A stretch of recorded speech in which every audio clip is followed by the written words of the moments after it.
Hello guys. So today I'm going to show you how to get stickers in Monopoly Go. Now it's an extremely easy process. So all you have to do is just simply open the game. In order to get stickers, all you have to do is just simply click on the album option at the bottom right corner. Now in the album option you will find a lot of sticker groups or card groups. And in each card group you will find 9 stickers, as you can see right over here. Now as you can see in this star group I only need a gold sticker and rest I already have. So how to get a gold sticker, I've already made a video on that. You can just simply go and check that out if you want gold cards.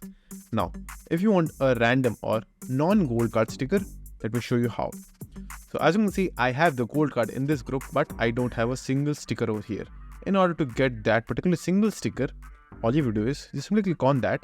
Then you will have an option to ask the group. So click on that. Now you will have to create a post over here asking that particular sticker in the Monopoly group and create a post and then ask that particular sticker.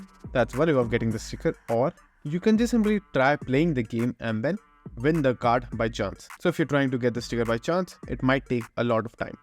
That's it. And thank you for watching. Do like and subscribe to our channel. Take care.